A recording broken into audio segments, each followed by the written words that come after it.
വിഷുവിന് എന്താണ് പരിപാടി?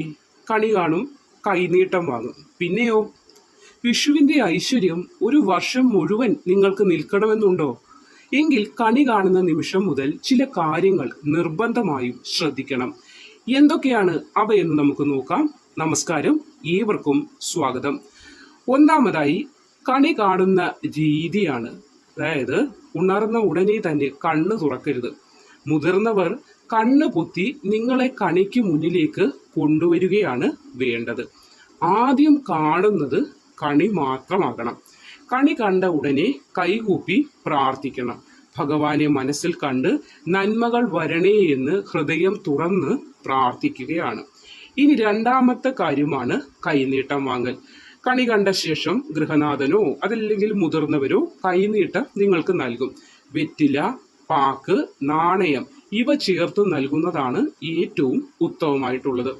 വലതു കൈകൊണ്ട് വാങ്ങി വലതു കൈകൊണ്ട് തന്നെ അത് സ്വീകരിക്കണം, നിങ്ങളിലേക്ക് സ്വീകരിക്കണം. ഇത് ഐശ്വര്യത്തിൻ്റെയും സമ്പൽ സമൃദ്ധിയുടെയും പ്രതീകമാണ്. മൂന്നാമതായിട്ട് വരുന്നതാണ് വസ്ത്രം. വിഷുദിനത്തിൽ പുതുവസ്ത്രം അഥവാ കോടി എന്ന് പറയും, കോടി ഉടുക്കേണ്ടതാണ്. വെള്ള അല്ലെങ്കിൽ മഞ്ഞ നിറങ്ങൾക്കാണ് അന്ന് പ്രാധാന്യം കൂടുതൽ. കറുപ്പ്, നീല തുടങ്ങിയ ഇരുണ്ട നിറങ്ങൾ ആ ദിവസം പൂർണ്ണമായും വർജിക്കുക, അതായത് ഒഴിവാക്കുക. ഇത് പോസിറ്റീവ് എനർജി ആകർഷിക്കുന്നതിന് സഹായിക്കും. ഇനി നാലാമതാണ് വാക്കും പ്രവൃത്തിയും. വിഷുദിനം മുഴുവൻ ദേഷ്യം, പരുഷമായ വാക്കുകൾ, വഴക്ക് എന്നിവ ഉണ്ടാകാതെ ഒഴിവാക്കണം. വിഷു പുലർന്നാൽ എങ്ങനെയോ അങ്ങനെയാകും ആണ്ടു മുഴുവൻ എന്നതൊരു വിശ്വാസമുണ്ട്. അതിനാൽ മനസ്സ് ശാന്തമായി സന്തോഷത്തോടെ ഇരിക്കുക, നല്ല കാര്യങ്ങൾ മാത്രം സംസാരിക്കുക. ഇനി അഞ്ചാമത് ദാനവും ക്ഷേത്ര ദർശനവുമാണ്. അതായത് കഴിയുന്നത്ര ദാനധർമ്മങ്ങൾ ചെയ്യുക. വിശക്കുന്നവർക്ക് അന്നം കൊടുക്കുക. രാവിലെ കണി കണ്ട ശേഷം അടുത്തുള്ള കൃഷ്ണക്ഷേത്രത്തിലോ വിഷ്ണു ക്ഷേത്രത്തിലോ ദർശനം നടത്തുന്നത് അതിവിശേഷമായ കാര്യമാണ്. ഇത് ഒരു വർഷം മുഴുവൻ ഭഗവാന്റെ അനുഗ്രഹം നിങ്ങൾക്ക് ഉറപ്പാക്കും.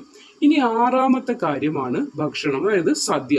വിഷുദിനത്തിൽ നിർബന്ധമായും സദ്യ ഉണ്ടാക്കണം. കയ്പ്, മധുരം, പുളി, ഉപ്പ്, എരിവ്, ചവർപ്പ് എന്നീ 6 സുവകൾ സദ്യയിൽ ഉൾപ്പെടുത്തേണ്ടതുണ്ട്. ഇത് ജീവിതത്തിൽ എല്ലാ അനുഭവങ്ങളെയും സമചിത്തതയോടെ സ്വീകരിക്കാനാണ് നമ്മളെ പഠിപ്പിക്കുന്നത്. ഇനി ശ്രദ്ധിക്കേണ്ട കാര്യം, കടം കൊടുക്കുകയോ വാങ്ങുകയോ ചെയ്യുന്നത് ഐശ്വര്യക്കേട് കൊണ്ടുവരും. കരയുകയോ സങ്കടപ്പെടുകയോ ചെയ്യുന്നതും ആ ഒരു വർഷക്കാലം മുഴുവൻ ദോഷങ്ങൾ വരുന്നതിന് കാരണമാകും. വിഷു ശുദ്ധിയുടെയും സാത്വികതയുടെയും ദിനമാണ്. അതിനാൽ മാംസാഹാരം, മദ്യം കഴിവതും ഒഴിവാക്കുക. കഴിവതുമല്ല, പൂർണ്ണമായും അന്നേ ദിവസം ഒഴിവാക്കുക.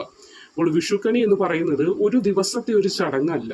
അത് അടുത്ത ഒരു വർഷത്തേക്ക് നമ്മൾ ഊർജത്തെ സമാഹരിക്കുന്ന ഒരു കാര്യമാണ്. അപ്പോൾ ഈ പറഞ്ഞ കാര്യങ്ങൾ ശ്രദ്ധിച്ചാൽ കണിയുടെ പൂർണ്ണ ഫലം നിങ്ങൾക്ക് ലഭിക്കും. ഈ വിഷു നിങ്ങൾക്കും കുടുംബത്തിനും ഐശ്വര്യവും സമൃദ്ധിയും നൽകട്ടെ. ഇത്തരം കൂടുതൽ ജ്യോതിഷ അറിവുകൾക്കായി നമ്മുടെ ചാനൽ സബ്സ്ക്രൈബ് ചെയ്യാൻ മറക്കാതിരിക്കുക. വീഡിയോ ഇഷ്ടമായെങ്കിൽ ലൈക്ക് ചെയ്യുക, ഷെയർ ചെയ്യാനും മറക്കരുത്. ഒരിക്കൽ കൂടി എല്ലാവർക്കും വിഷു ആശംസകൾ.